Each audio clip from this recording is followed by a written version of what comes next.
Quand il n'y a plus de pilotes dans l'avion, il ne reste que les victimes au sol. Bonjour. Les drones, ces engins volants pilotés à distance, sont en passe de devenir le meilleur ami de l'homme.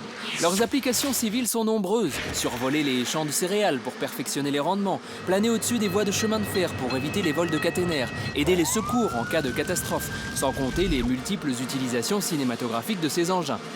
Dans les 10 prochaines années, le marché des drones civils pourrait représenter près de 12 milliards de dollars. Une aubaine.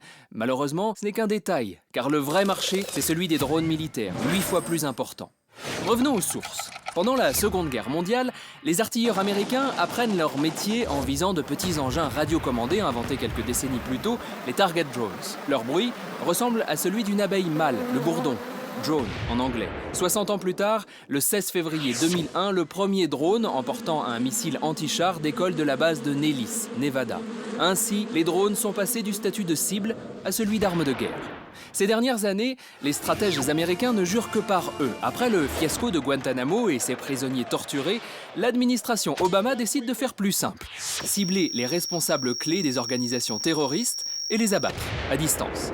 Concrètement, chaque semaine, le président américain valide une liste délicatement nommée « Kill List ». Après de simples échanges verbaux à la Maison-Blanche, les noms cochés deviennent des cibles pour les drones.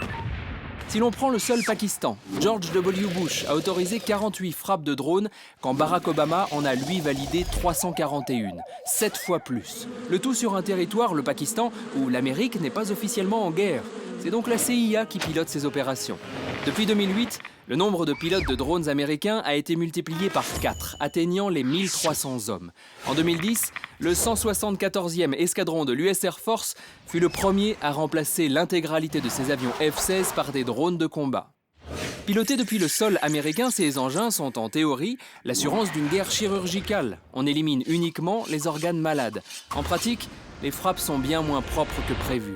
En Afghanistan, les drones seraient responsables de 40% des victimes civiles attribuées à la coalition. Au Pakistan, sur les 3560 morts estimés, plus de 18% seraient des civils ou tout simplement des personnes non identifiées. Les militaires américains ont même mis au point les frappes signature. Leur principe est simple. Toute situation suspecte identifiée justifie un tir. Par exemple, une réunion de villageois avec une arme et un 4x4 blanc. Sans renseignements pris sur le terrain, tout est plus rapide. Sur place, le bourdonnement des drones est devenu pour tous les civils synonyme de panique. De l'autre côté, installés dans leurs modules blindés et climatisés à des milliers de kilomètres de leur cible, près de la moitié des pilotes développent des syndromes post-traumatiques. Aujourd'hui, des chercheurs de l'armée américaine travaillent sur des drones totalement automatisés. Un logiciel identifierait ces mêmes comportements à risque et pourrait ainsi lancer des attaques en toute autonomie. Après tout, si les algorithmes pilotent déjà nos flux numériques, pourquoi pas les armes de demain ?